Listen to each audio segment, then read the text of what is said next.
It's hard to really, really remember, but it was colder as the winter came on. Um, you wouldn't see George as often. He became quieter, I think. I just remember I'm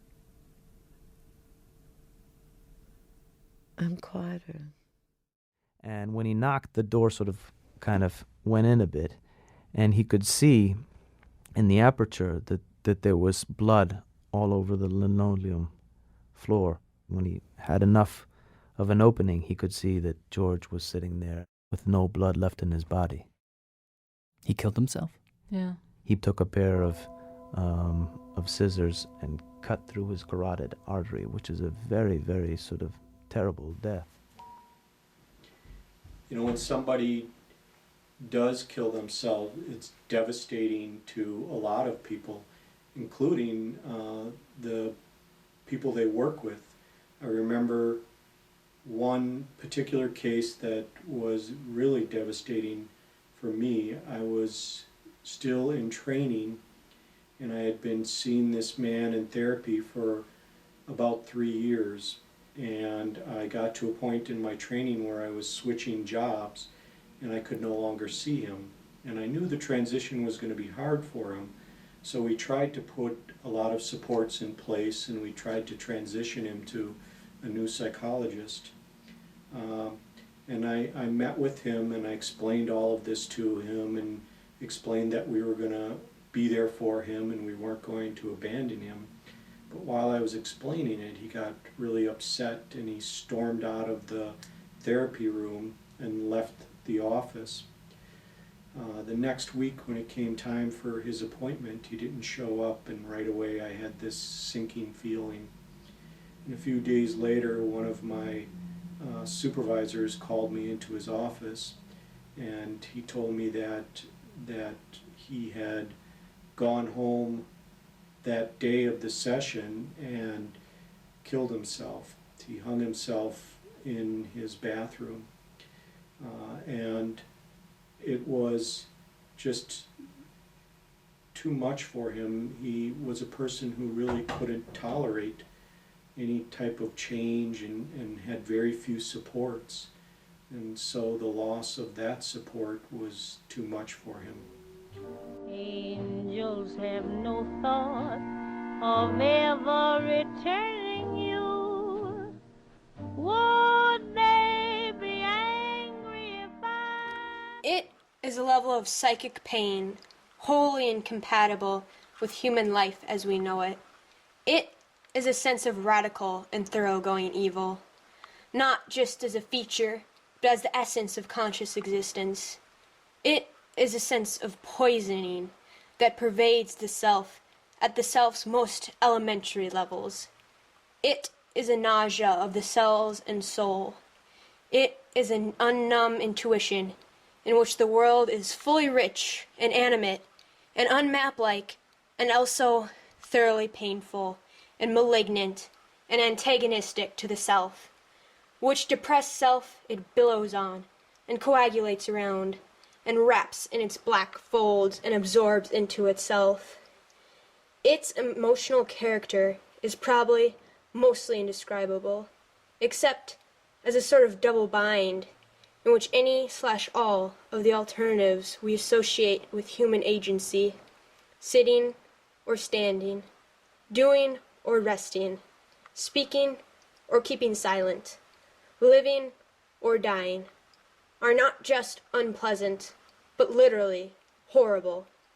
It is also lonely, on a level that cannot be conveyed. Everything is part of the problem, and there is no solution. It is a hell for one. of joining you? Gloomy Sunday. 11 Foxconn workers killed themselves this year, and 3 more attempted suicide. We wanted to take a moment to note the passing of Don Cornelius, the creator of Soul Train. He died today in Los Angeles at 75, an apparent suicide. Kurt Cobain's body was found inside a garage apartment adjacent to his Seattle home. Dead of an apparently self-inflicted shotgun wound, police say a suicide note was nearby. All right, a 14-year-old boy from Buffalo, New York by the name of Jamie Rodemeyer recently committed suicide.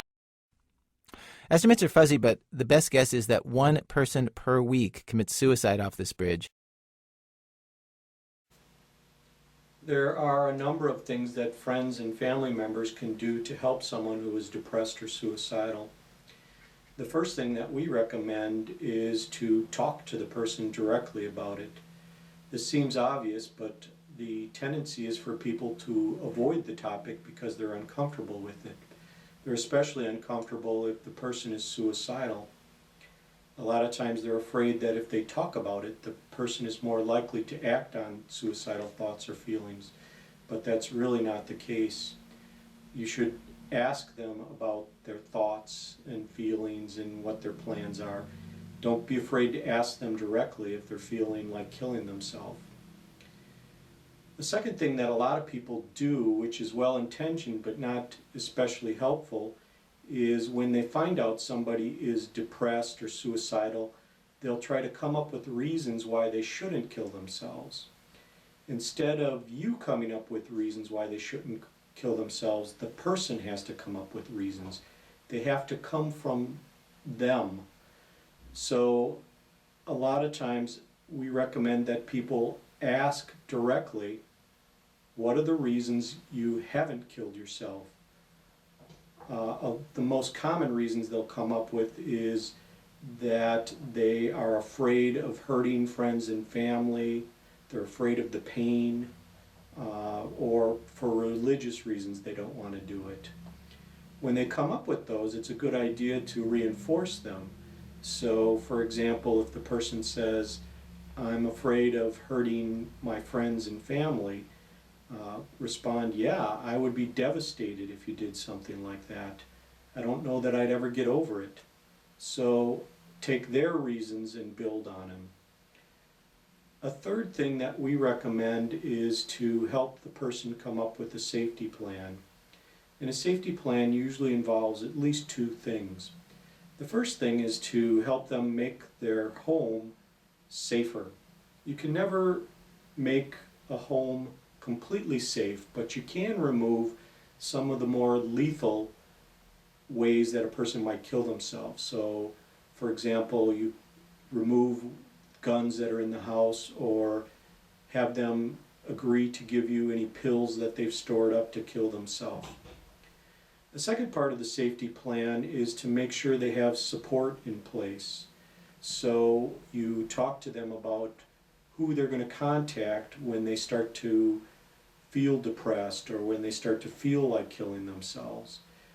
And you make sure that they know they can call you anytime. And if they can't get a hold of you, who else can they get a hold of? Or what else can they do when they're having those thoughts and feelings? No, it's never too late. Oh, if you're hearing this, I know